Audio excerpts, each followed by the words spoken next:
Picture this: the United States military has more aircraft carriers than the rest of the world combined. It spends more on defense than the next 10 countries put together. It has military bases in over 80 countries. It can strike any target on Earth within hours. And it possesses enough nuclear weapons to end civilization as we know it. This isn't science fiction. This is reality. How did one nation accumulate such overwhelming military power? Why does America spend so much on defense? And most importantly, can anyone actually challenge American military dominance? Today, we're diving deep into the most powerful military force in human history. We'll break down the numbers, explore the capabilities, examine the strategy, and ask the tough questions about what all this power means for America and the world. Buckle up. This is going to be intense. Let's start with the elephant in the room: money. The United States defense budget for 2024 is approximately $842 billion. To put that in perspective, that's more than the next 10 countries combined. China comes in second at around $300 billion. Russia spends roughly $86 billion. India about $84 billion. The entire European Union combined spends less than America. But here's what makes this truly staggering: that $842 billion doesn't include everything. It doesn't include veteran affairs, which adds another $300 billion. It doesn't include the Department of Energy's nuclear weapons program, which adds $30 billion. It doesn't include homeland security, intelligence agencies, or military aid to other countries. When you add it all up, America's true military spending approaches $1.5 trillion annually. That's more than Russia's entire GDP. Now, critics say this is wasteful. Supporters argue it's necessary to maintain global security. We'll get to that debate later. But first, let's see what all that money buys. The U.S. military has approximately 1.3 million active duty personnel. Another 800,000 in reserve. Compare that to China's 2 million active troops. Sounds like more, right? But here's the key: it's not about numbers anymore. It's about technology, training, and global reach. The American military operates on a scale that's hard to comprehend. It consumes about 270,000 barrels of oil per day, making it one of the world's largest oil consumers. It owns over 27 million acres of land. It operates its own grocery stores, hospitals, schools, and even its own postal service. This isn't just a military. It's a nation within a nation. But numbers and budgets only tell part of the story. Let's break down what makes the American military so dominant, branch by branch. The United States Navy is, without question, the most powerful naval force ever assembled in human history. And the crown jewels of this fleet are the aircraft carriers. America operates 11 nuclear-powered aircraft carriers. 11. The rest of the world combined has about 10 carriers, and most of those are smaller, less capable vessels. China has 3. Russia has 1, and it barely works, often needing tugboats to move it around. These aren't just ships. They're floating cities. A Nimitz-class carrier displaces over 100,000 tons, carries about 5,000 personnel, and houses approximately 90 aircraft. It's powered by nuclear reactors that can run for 20 years without refueling, giving it virtually unlimited range. It can project American power anywhere in the world, turning any ocean into American territory. Each carrier travels with a strike group, destroyers, cruisers, submarines, and supply ships. This battle group has more firepower than most nations' entire militaries. And America has 11 of them. But carriers are just the beginning. The U.S. Navy has over 290 deployable ships. This includes 71 submarines, including nuclear-powered attack submarines and ballistic missile submarines that carry America's sea-based nuclear deterrent. These subs can stay submerged for months, virtually undetectable, lurking in the depths of any ocean. 92 cruisers and destroyers equipped with the Aegis Combat System, the most advanced naval weapons system in the world. These ships can track and engage hundreds of targets simultaneously, from enemy aircraft to ballistic missiles. The Navy also operates the most sophisticated anti-submarine warfare capabilities on the planet, making it nearly impossible for enemy submarines to operate undetected in contested waters. And here's something people often forget: the U.S. Navy operates the world's second-largest air force. That's right, the Navy's aviation branch alone has more aircraft than most countries' entire air forces. F/A-18 Super Hornets, F-35C Lightning IIs, E-2 Hawkeyes for early warning. These carriers don't just project power, they dominate entire regions. Control of the seas means control of global trade. 90% of world trade moves by ship. The Navy ensures that shipping lanes stay open, that commerce flows freely, and that American interests are protected everywhere water flows. No nation can challenge American naval supremacy. Not even close. If the Navy rules the seas, the Air Force owns the sky. The United States Air Force is the largest, most technologically advanced air force in the world, with over 5,400 aircraft. But it's not just about quantity, it's about capability that no other nation can match. Let's talk stealth. The B-2 Spirit stealth bomber can fly from Missouri to anywhere in the world, penetrate the most sophisticated air defenses, deliver nuclear or conventional weapons with precision, and return home without ever being detected. Each B-2 costs over $2 billion, more expensive than most countries' entire defense budgets. America has 20 of them. Then there's the F-22 Raptor, widely considered the most dominant air superiority fighter ever built. It can detect, track, and destroy enemy aircraft before they even know it's there. The F-22 has never been defeated in air-to-air combat exercises against any opponent. Never. The newer F-35 Lightning II is now the backbone of American tactical air power. It's a fifth-generation multi-role fighter that combines stealth, advanced sensors, and networking capabilities. Over 1,000 have been built, and America plans to acquire more than 2,400 of them. No other country will have anything close to this fleet. But fighters and bombers are just part of the picture. The Air Force operates strategic tanker aircraft that can refuel planes mid-flight, extending their range indefinitely. This means American aircraft can strike anywhere, anytime, without needing foreign bases. AWACS and reconnaissance aircraft that provide battlefield awareness that no enemy can match. These flying command centers see everything, coordinate everything, and ensure American forces always know more than their adversaries. Transport aircraft like the massive C-5 Galaxy and C-17 Globemaster that can move entire armored battalions across oceans in hours. This strategic airlift capability means America can deploy overwhelming force anywhere in the world faster than any other nation. And we haven't even discussed the drones. The Air Force operates thousands of unmanned aerial vehicles, from small reconnaissance drones to Predators and Reapers that can loiter over targets for 24 hours, providing intelligence and precision strikes. This technology is revolutionizing warfare, and America leads the world in its development and deployment. Perhaps most important is the integration. American air power doesn't operate in isolation. It's networked with satellites, ground forces, naval assets, and cyber capabilities in ways that create a synchronized military machine that can see everything, strike anything, and adapt in real time. Air superiority isn't just an advantage, it's a prerequisite for modern warfare. And America has maintained absolute air superiority in every conflict since World War II. That's not changing anytime soon. Now let's talk about ground forces, the soldiers, Marines, and special operators who ultimately win wars. The U.S. Army has approximately 485,000 active duty soldiers. The Marine Corps adds another 178,000. These aren't just numbers, they're the most professional, best trained, and most battle-tested ground forces in the world.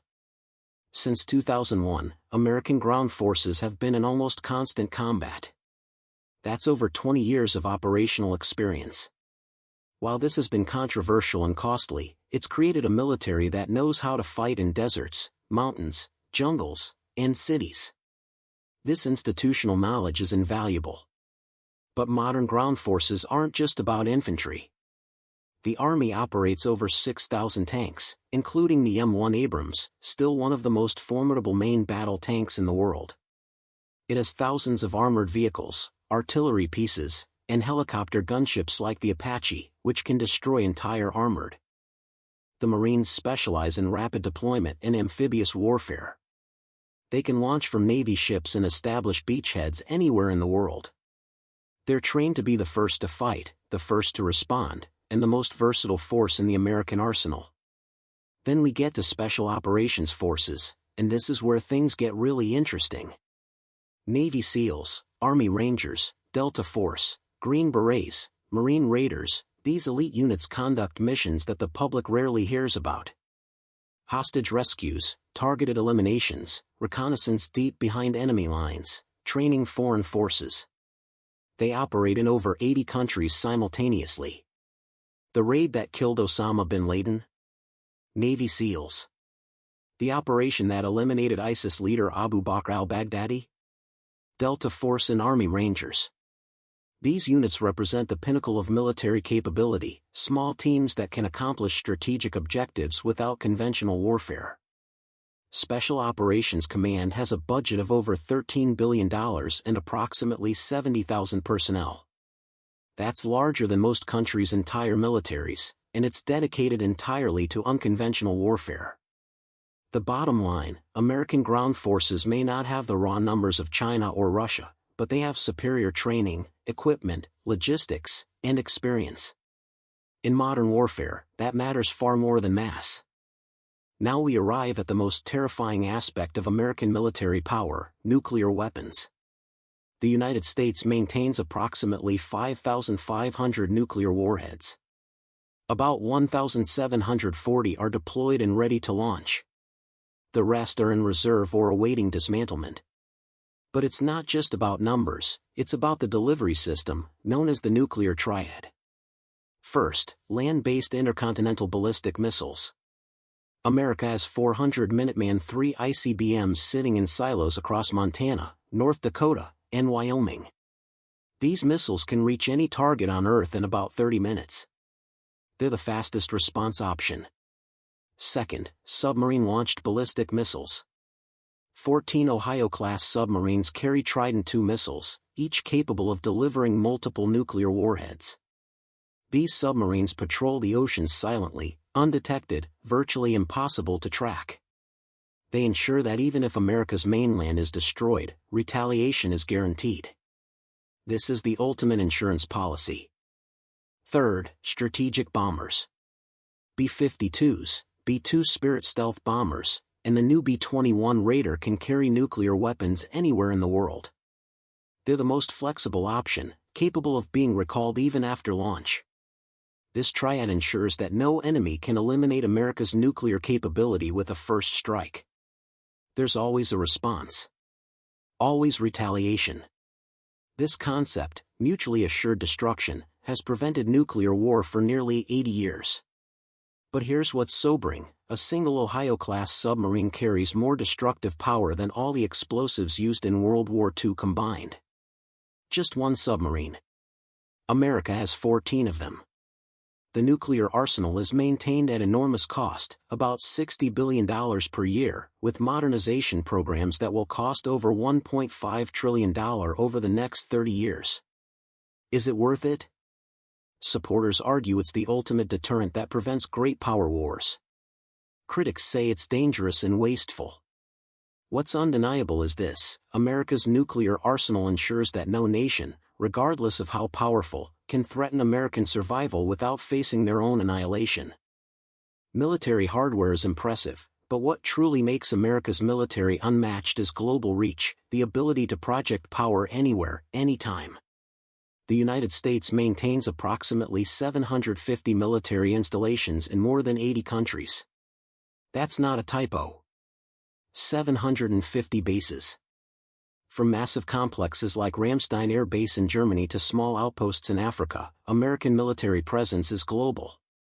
Compare this to other nations. Britain has about 145 bases overseas. France has about 80. Russia has roughly 20. China has fewer than 10, though it's rapidly expanding. This base network means American forces can deploy anywhere in the world within hours or days. Want to evacuate civilians from a war zone? American forces are already nearby. Need to respond to a crisis? Assets are in position. This isn't just military power, it's geographic dominance. Then there's logistics. America can move entire divisions across oceans. It maintains massive stockpiles of equipment and supplies strategically positioned around the world. It has the sea lift and airlift capacity to deploy 100,000 troops to any region within weeks. No other nation can do this. China's military is powerful within its region, but it can't project power globally. Russia struggles to supply troops even in neighboring Ukraine. Only America has true global reach. And let's not forget the alliance system. NATO, with 31 member countries, is essentially a force multiplier for American power. Defense agreements with Japan, South Korea, Australia, and dozens of other nations mean that American military action often comes with coalition support. Critics call this imperialism. Supporters call it collective security. Whatever you call it, it's unprecedented in human history. So with all this power, is American military dominance unassailable? Not necessarily. China is rising fast. Its military modernization is impressive, its defense spending is increasing, and its focus on anti-access/area denial strategies specifically targets American vulnerabilities, especially carriers. The South China Sea is becoming contested waters for the first time in decades. Russia, despite its struggles in Ukraine, remains a nuclear power with hypersonic missiles and cyber warfare capabilities. It's proven willing to use military force to achieve political goals. Asymmetric threats are evolving. Terrorism, cyber attacks, drone swarms, and hybrid warfare don't require matching American firepower, just finding creative ways to avoid it or undermine it. Technology is changing warfare. Artificial intelligence, autonomous weapons, space-based systems, and cyber capabilities are reshaping what military power means. America leads in many of these areas, but advantages can disappear quickly in the tech world. And then there's cost. That $842 billion budget has to compete with domestic priorities, healthcare, education, infrastructure. As the national debt grows beyond $35 trillion, some question whether this level of military spending is sustainable. There's also the question of purpose. The wars in Iraq and Afghanistan cost trillions of dollars and thousands of American lives, with mixed results. The military-industrial complex, the relationship between defense contractors, the Pentagon, and Congress, draws criticism for perpetuating endless wars and wasteful spending. Does having the world's most powerful military make America safer? Or does it tempt policymakers into military solutions for problems that might be better solved through diplomacy and development? These are questions Americans are still debating. Here's the bottom line: the American military is the most powerful force in human history. No empire, not Rome, not Britain at its height, not anyone, has ever possessed this level of military dominance. It can control the seas, dominate the skies, deploy anywhere on Earth, and if necessary, end civilization itself. This power has maintained a relative peace among great powers for 80 years. It's also fought controversial wars, cost enormous sums, and raised questions about America's role in the world. Whether you see this as a force for global stability or an empire in all but name depends on your perspective. But the facts are undeniable: American military power is unmatched, unchallenged, and unlikely to be equaled anytime soon. The real question isn't whether America has the most powerful military. It's what America chooses to do with that power. So what do you think? Is American military dominance good for the world, or has it gone too far? Can China or Russia actually challenge it? Let me know in the comments. If you found this breakdown fascinating, hit that like button and subscribe for more deep dives into military power, geopolitics, and history. Turn on notifications so you never miss a video. Thanks for watching, and I'll see you in the next one.